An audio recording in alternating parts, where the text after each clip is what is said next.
যায় কেন? কি এরম লিখবে, এরম ঠেলে দেবে। মুরব্বীরা তো বোঝে না, ইয়ং ছেলেরা ভালোই বোঝে। এরম লিখছে আজকে ফেলে দিচ্ছে, তার জানলা দরজা বন্ধ, ক্যাতার ভিতরে শুয়ে আমার মনে হচ্ছে মুরব্বীরা আমার নাতির তাহাজ্জুদ পড়ছে। খবরদার, তাহাজ্জুদ নয়, ও ক্যাতার ভিতরে এরম লিখছে, এরম ফেলে দিচ্ছে। আর কোথায় বেজে উঠছে? যেখানে সারা দেওয়ার দরকার ক্রিম করে উঠছে। ও দেখছে, হ্যাঁ ব্যাটারি ফুল না, বিউটিফুল। কথা ঠিক কিনা? আরে এমন হচ্ছে, হয় কি হয় না? আর এমন রাতের ঘুম 12টা বেজে গেছে, আর কিচ্ছু ভালো লাগে না। নামাজ পড়বে, ফজরের আজানে ডাকছে, হাইয়ালা সালাম, আরে সারা পিয়ারি ভাষায় চালা। আরে কেন বলবে না? ও তো ভালো লাগে না। আজান আর ভালো লাগবে কি করে লাগবে? রাতের ঘুম 12টা বেজে গেছে, হাতে আছে মোবাইল, কে হচ্ছে না। হওয়ার পরে দুদিন কি দেখা যাচ্ছে, বলছে কোনোদিন কারোর সঙ্গে কথা বলে না। যার কাছে এই যন্ত্র আছে কথা বলতে লাগে না। এখানে অনেক পাবলিক আছে, বাড়ি বউ বাচ্চা আছে, সব থাকার পরে এই যন্ত্রটা হাতে আছে, তাই ঝামেলা পাকিয়েছে। ফোনের ভিতরে নিজের বউ তো মিষ্টি কথা বলতে পারে না, সারাদিন ওর সঙ্গে পাল্লা দিয়ে তো খাচ্ছে। আর জীবনে যা ইচ্ছা তাই কষ্ট করাচ্ছে, মেহনত করাচ্ছে, ও তো আর মিষ্টি কথা। আর নতুন করে একজনের সঙ্গে পিরিত করলে কেমন কথা বলবে? সে কথা বাপের জন্মে শুনিনি। বলবে তোমাকে আমি আতর দিয়ে গোসল করাবো, তোমাকে যে ভালোবাসবো, হিমালয়ের মতো শরীর, পাহাড়ের মতো তোমার হরিণের মতো চোখ, নাক, মুখটা এত ভালো আমার দেখতে চাই, কত রকমের কথা বলবে। এই ফোনের ভিতরে বলতে বলতে মন আস্তে আস্তে গলে যাবে, যায় না? আর শেষ পর্যন্ত বুড়োরা পর্যন্ত ঝেড়ো রোগ চেপে গেছে, কিচ্ছু করার নেই। সমাজটা পুরো বরবাদ। আর এখানে জলসা কি কাজ হবে? বলে হুজুর কোরআন হাদিস হাজার হাজার বলে বলে আর হচ্ছে না। এখন যদি কোরআন তাফসীর করি কারো ভালো লাগবে না, লাগবে না। তাহলে কি হয়েছে? ফোনটা এমন আছে, আর পিরিত করতে দেখা করতে হবে না। ফোন নাম্বার দিয়ে ছেলেরা চলে গেছে বাড়িতে, ডিউটি ঘুমিয়ে গেছে, ওর ডিউটি শেষ। ফোন নাম্বার কিন্তু বাড়িতে জোগাড় করে এনেছিল, ওদেরকে দিয়ে চলে গেছে। জলসায় ফোন নাম্বার দিতে আসছে। এ হারাম করে না, যদি এখানে জলসায় যদি আল্লাহর মজমায় এসে, নবীর রহমতের মজমায় এসে, জান্নাতের বাগানে এসে যদি এই হুরের পিছনে লাগে, ওই হুর পাবে কি গো? ও স্বপ্ন দেখা হবে, অরিজিনাল যাওয়া হবে না। হবে কি বলো না? তাহলে ভালো করে শুনে না, অসুবিধা থাকবে না। প্রেম পীড়িতের জ্বালা, মোবাইলের মেলা, প্রেম পীড়িতের জ্বালা, মোবাইলের মেলা, এখন আর চিঠি লেখা লাগে না। ও ছেলে সারা রাত জাগিয়া ফোনে কথা বলিয়া, ও মেয়ে সারা রাত জাগিয়া ফোনে চ্যাট করিয়া, ফজরের ঘুম তো বলার ভাঙলো না। আরে মোবাইল ফোন আসিল, আর কি দোলা লাগিল, ফজরের ঘুম তো বলার ভাঙলো না। পেটে ভাত যাই থাক, আর পরনে নাই থাক, পেটে ভাত যাই থাক, আর পরনে নাই থাক, মোবাইল ছাড়া ছেলের চলে না। হায় হায়, মোবাইল ছাড়া মেয়ের চলে না। আরে মোবাইল ফোন আসিল, আর কি দোলা লাগিল, ফজরের ঘুম তো বলার ভাঙলো না। কি করে ঘুম ভাঙবে আমি আপনাদের বোঝাতে পারবো না। সারা তো ফোনের ভিতরে, কানের ভিতরে পল্টু করে দিয়ে ঝাঁকা নাকা শুনেছে, কত চ্যাট কত ফ্যাট করেছে। মোগা ঘুমায় না, মুগির ঘুমাতে দেয় না। তুমি জাগালে কি করে জাগবে বলো না? হাইয়া আলাস সালাহ, তোর কামিয়াবির জন্য মসজিদে পালা। ও বলেছে হয়নি সকাল বেলা, তুই আর ইমাম সাহেব চালা। তুই আর ইমাম সাহেব চালা, আমার সময় নাই। আগে সাদাসিধে মানুষ ছিল, চাষা ভুষা মানুষ ছিল, তাদের জিন্দেগিটা নরম ছিল, ফোনের যুগ ছিল না। ফজরে আজান দিত, আজানটা যেন মধুর মতো লাগতো না? এখন আজান শুনলে ব্যায়াম আসে, জ্বর আসে গায়ে, আসে না? হ্যাঁ আসে। আগে কি সুন্দর দিন কাটাইতাম মোরা, আগে কি সুন্দর দিন কাটাইতাম। সকাল যখন হতো মসজিদে আজান দিত, সকাল যখন হতো মসজিদে আজান দিত, আজানের ধ্বনি শুনে ঘুম ভাঙতাম। হায় হায়, আজানের ধ্বনি শুনে ঘুম ভাঙতাম। আগে কি সুন্দর দিন কাটাইতাম মোরা, আগে কি সুন্দর দিন কাটাইতাম।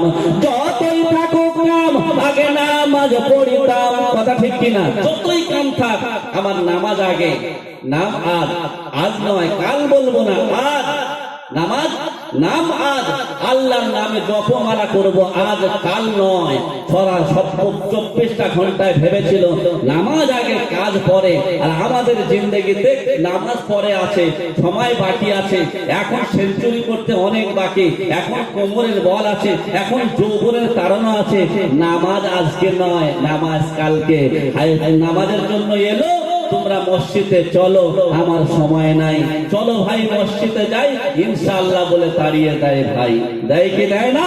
আজকে পড়বে না, কেন পড়বে বলো না? আজকে তো ভালো লাগছে না।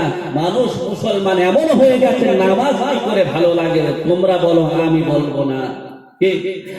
হাজার থাকুক কাম আগে নামাজ পড়িতাম, যতই থাকুক কাম আগে নামাজ পড়িতাম, নামাজ পড়ে মোরা কোরআন পড়িতাম, হায় হায় নামাজ পড়ে মোরা তসবিহ পড়িতাম, আগে কি সুন্দর দিন কাটাইতাম। হাজিরিন, আমি বোঝাতে চাই, বোঝাতে পারবো না, হালকা করে শুনে নাও, অসুবিধা থাকবে না। আমার নবীর কারখানা তাই জীবিত আছে, আমি আপনি চিনতে পারলাম না। আমার নবীর ঘোষণা, তুমি বাচ্চাদেরকে বক্তব্য দিলে কি লাভ হবে তুমি জানো না। মুসা আলাইহিস সালাম যখন কোন একটা জায়গায় যাওয়ার জন্য মনস্থ করেছে, একটা কবরের পাশ দিয়ে অতিক্রম করাকালীন কবরের ভিতরে ভীষণ আযাব হচ্ছে। মুসা নবী থমকে দাঁড়িয়ে গেল, আল্লাহর কাছে টেলিভিশন করে বলল, বাবু এই কবরের ভিতরে তোমার এক বান্দা ভীষণ আযাব হচ্ছে, মাবুদ গো কবরের আযাব তুমি মাফ করে দাও। আমার আল্লাহ বলে, মুসা রে তোমার সব কথা শুনেছি, সব দোয়া কবুল করেছি, আজকে করব না। তোমার আমার বান্দার জীবনের যে এত বড় অপরাধ আমি ক্ষমা করতে চাই না। মুসা তুমি চলে যাও, যাও রে মুসা, আমি ক্ষমা করব না। মুসা নবী বারবার কাকুতি মিনতি করে, মাবুদ আমি নবী থাকার পরে আমার উম্মত আমার কম কষ্ট পাবে, আমার হাত আমার মালিক আমার আমার কমকে তোমার বান্দাকে ক্ষমা করে দাও না। আল্লাহ বলে, মুসা রে ওর অপরাধ যদি তুই জানতিস ক্ষমা করতে না, আমি আল্লাহ দয়ার মালিক, আমি ক্ষমা করতে চাই না। তুমি কেন বোঝো না? তুমি যেখানে যাচ্ছ চলে যাও, আমি ওর ক্ষমা করব না। মুসা নবী ব্যর্থ হয়ে চলে গেল। কিছুক্ষণ পরে আবার ব্যাকে ফিরল, পড়ার পরে দেখলো কবরে ভীষণ আযাব হচ্ছিল। ওই কবরটা নিস্তব্ধ হয়ে গেল, জান্নাতের বাগান হয়ে গেল, জান্নাতের খুশবু মনোরম হাওয়া বইতে লাগিল, এখন জান্নাতের খুশবু নির্গত হতে থাকলো। আমার মুসা নবী অবাক হয়ে গেল, জোরে বলুন না সুবহানাল্লাহ। নারে তাকবীর। মুসা নবী অবাক, ব্যক্তিগতহীন হয়ে গেল, তাজ্জুব হয়ে গেল, বিস্ময়কর হয়ে গেল যে আমার আল্লাহ এখনই বলে দিল ওর গুনাহ মাফ হবে না, তোমার দোয়া কবুল হবে না। ও মুসা তুমি চলে যাও না। আবার ওই ব্যক্তির এই মুহূর্তে কেন গুনাহকে ক্ষমা করে দিয়ে তার জান্নাতের ঠিকানা বানানো বলো না। মুসা নবী আল্লাহর কাছে টেলিভিশন করে বলে, মাবুদ তোমার ভেদ বোঝা মহাদায়, কি হবে উপায়? এক্ষুনি আযাব হচ্ছিল, তুমি তো বললে মাফ করব না, এখন কেন মাফ করলে তুমি বলো না? আল্লাহর মুসলিম নবী মুসা যখন আল্লাহর কাছে জিজ্ঞাসা করে, আমার আল্লাহ বলে, মুসা রে আমার ফেরেশতারা এই মুহূর্তে আমার ওই প্রশ্ন করেছিল, আমার কাছে এই প্রশ্ন এই মুহূর্তে করে চলে গেল। তারা বলেছিল, ও আমি তাদেরকে বলেছিলাম, ও ফেরেশতারা ওই ব্যক্তির আযাবকে তোমরা ধারাবাহিকতার সাথে 24 ঘন্টা আযাব দিতে থাকো, নাজাত দিও না, তোমরা তাকে কষ্ট দিতে বিলম্ব করো না, কষ্ট দিতে থাকো, আযাব দিতে থাকো। কিন্তু আমি আবার হঠাৎ করে যখন তাদেরকে ব্রেক করে দিলাম, ও আমার ফেরেশতারা আমার ওই বান্দাকে তোরা আযাব দিস না। আমার ফেরেশতারা বলেছে, মালিক তুমি এক্ষুনি আযাব দিতে বললে, আমরা আযাব দিতে থাকলাম, আবার তুমি কেন বন্ধ করতে বললেন। আমার ফারেস্তার এই প্রশ্নের উত্তর নিয়ে তারা বাড়ি চলে গেল। ও আমার মুসা গো, ও মুসা, তুমি এই প্রশ্ন করেছো, শুনে না মুসা রে, ওই ব্যক্তির আযাবকে আমি কেন মাফ করলাম শুনবা। মুসা নবী অবাক হয়ে গেলেন, মালিক আমার শুনতে বড় মন চায়, আযাব হলো বন্ধ কেন হলো? আমার আল্লাহ বলে, ও মুসা, ওই যে ব্যক্তির কবরে আযাব হচ্ছিল, ওই ব্যক্তি যখন দুনিয়া থেকে বিদায় নিয়েছে, ওনার বিবি প্রেগনেন্ট ছিল, গর্ভবতী ছিল, ওনার বিবির পেটে বাচ্চা ছিল, সেই অবস্থায় দুনিয়াতে বিদায় নিল। তার ভূমিকা একটা পালন করেছিল। তার বিবিকে বলেছিল, ও আমার প্রাণ প্রিয় বিবি, আমি এই চলে যাচ্ছি, আর তোমার গর্ভে যে বাচ্চাটা আছে মানুষের মতো মানুষ বানায়।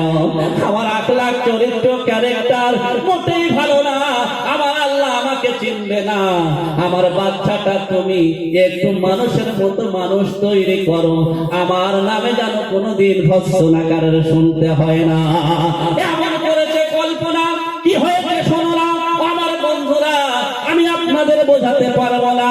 আমার আল্লাহ মুসা নবীকে বললো, মুসা শুনে নাও না, ওই ব্যক্তি কবরে চলে এসছে, আসার পরে ওনার বিবির গর্ভবতী বিবি ছিল, কিছুদিন পরে বাচ্চা ভূমিষ্ঠ হলো।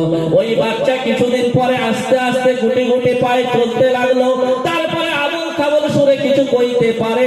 এরকম অবস্থায় তার মা বাচ্চাটাকে নিয়ে মক্তবে নিয়ে গেছে।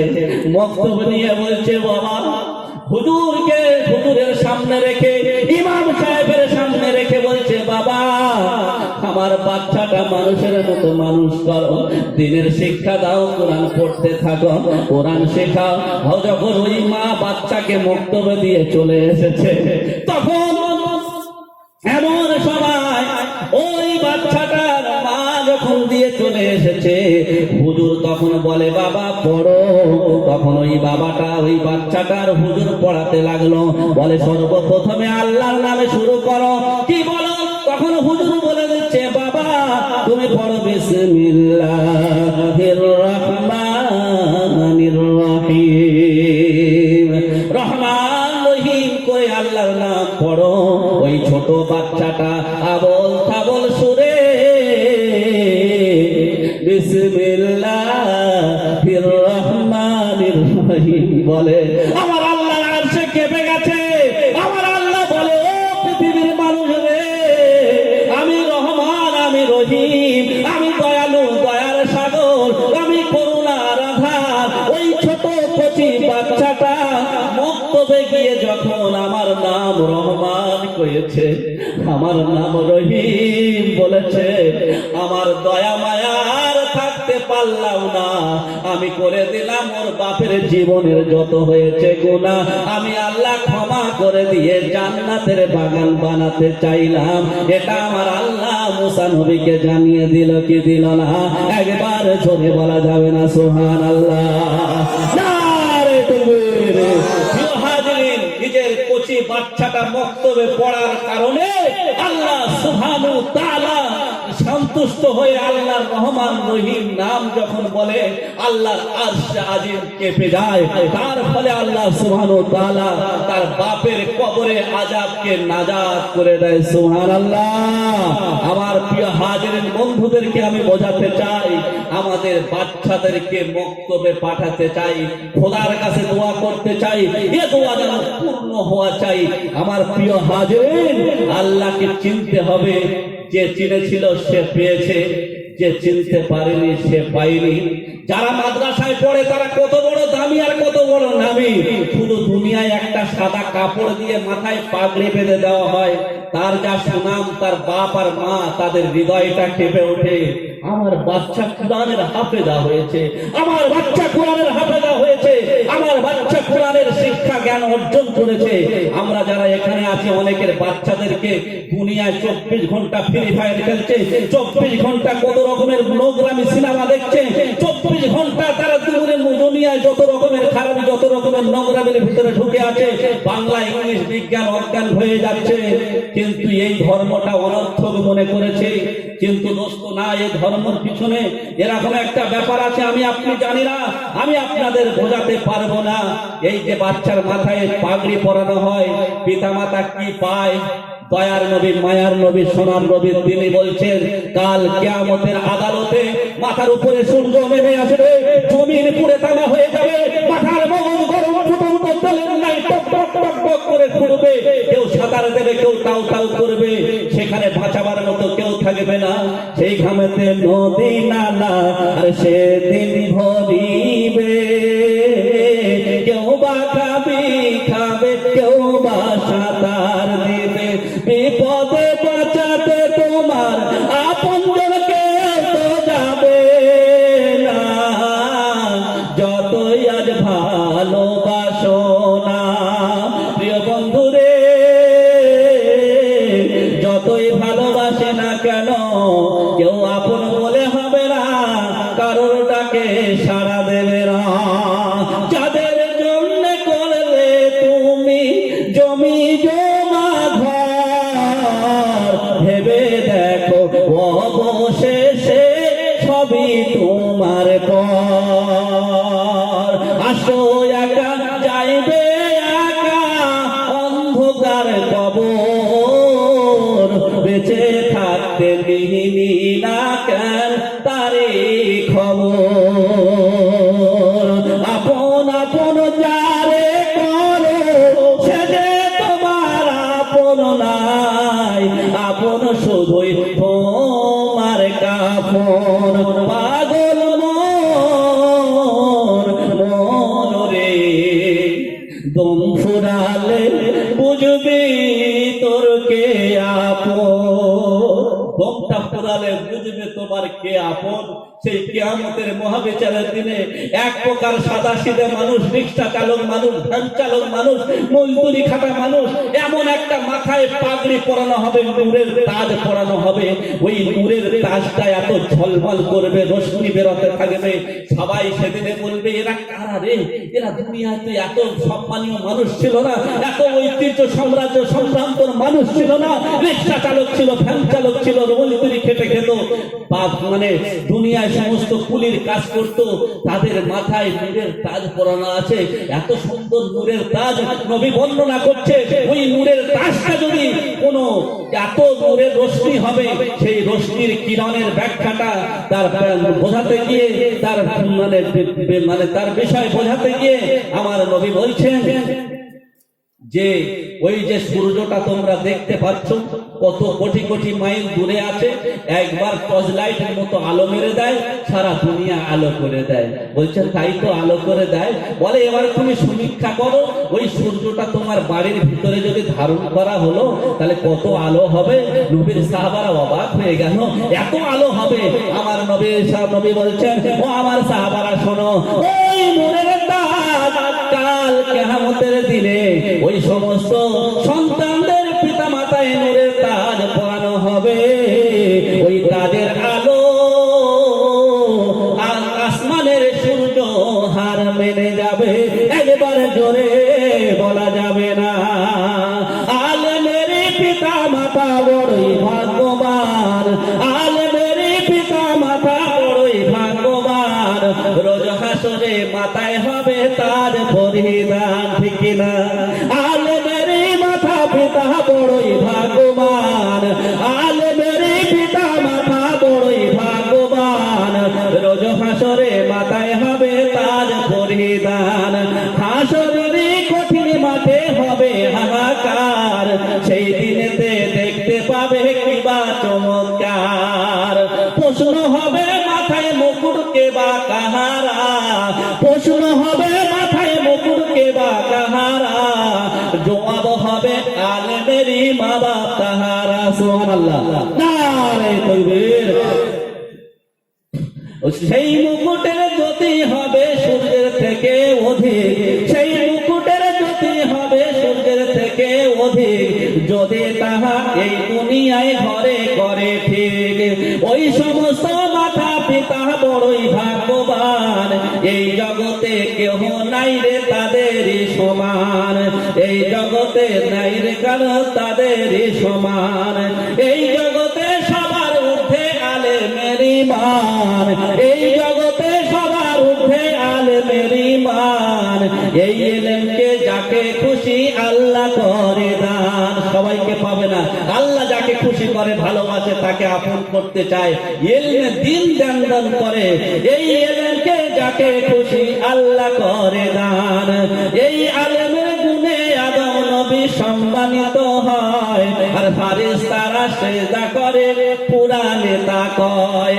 এই জগতে তাদের সিনায়, এই জগতে যাদের সিনায় কুরআন মাজিদ নাই, এই জগতে যাদের সিনায় দ্বীনি ইলম নাই, তাদের মতো হতভাগা আর তো কেহ নাই, তাদের মতো হতভাগা আর তো কেহ নাই। প্রিয় হাজিরিন, জীবনে সময় পেয়েছি, সময় দিয়েছে, আজকের আছি কালকে থাকবো, কোনো গ্যারান্টি হবে না। কেন বুঝতে চাইলাম না? আল্লাহ বলে দুনিয়াটা পরীক্ষার মতো রে, তুমি কেন বুঝতে চাও না? আমার আল্লাহ 1450 বছর পূর্বে কোরআনে করেছে বর্ণনা। হিরো তোমার 10 তলা বিল্ডিং থেকে লাফ দিয়ে ঝাঁপ দিয়ে নিচে পড়লে কারোর প্রশ্ন জাগে না। যদি মৌলী সাহেব মাথায় টুপি দিয়ে কথা বলে যুক্তি না হলে মুক্তি দেবে না। আমি শাহরুখ যুক্তি দিয়ে চলে যাব, দুঃখ পেও না। কেন বুঝতে চাইলাম না? আমার প্রিয় হাজিরিন, আমার আল্লাহ বলে দুনিয়াটা আমি পাঠিয়েছি, আমি ডাকবো চলে যেতে হবে। কারোর দোহাই শুনবে না, কারোর কথা মানবে না। যখন পাঠিয়েছে তখন এসেছে, যখন ডাকবে চলে যাব, আর কারোর দোহাই মানবে না। আল্লাহ বলে তুমি শোনো না, দুনিয়াটা এমনি বানাই না, আমি তোমাদের পরীক্ষার জন্য বানিয়েছি। আমার প্রিয় হাজিরিন, তুমি একটা বাজার থেকে আলু কিনতে গেলে 6 টাকার আলুর দাম হলে তুমি টিপে টিপে দেখে নাও, মেটে হাড়ি কিনলে বাজিয়ে দেখে নাও। তুমি একটা বেগুন কিনলে পচা কি ফাটা না পোকা, ওরে পোকা তুমি জেনে নিলে, যাচাই করে নিলে, ভেরিফাই করে নিলে, চয়ন করে নিলে। আমার আল্লাহ বলে বান্দারে, দুনিয়ার জমিনে আমি তোমাদেরকে পাঠিয়েছি ওই রকম চয়ন করার জন্য, যাচাই করার জন্য, ভেরিফাই করার জন্য আমি আল্লাহ পাঠিয়েছি। কোথায় বলেছে? আমার আল্লাহ বলেছে, ওগো আল্লাহর গোলাম, আমরা তোমার বোকা গোলাম, তাই তোমার কাছে ফিরে এলাম, বাবু তুমি বলে দাও। আমার আল্লাহ বলছেন, শুনে নাও, বিসমিল্লাহির রহমানির রহিম, আল্লাযী খালাকাল মাউতা ওয়াল হায়াতা লিয়াবলুয়াকুম আইয়ুকুম আহসানু আমালা। কুরআন শরীফের পারা নাম্বার 29, সূরার নাম সূরা মুলক, আয়াত নাম্বার 2, রুকু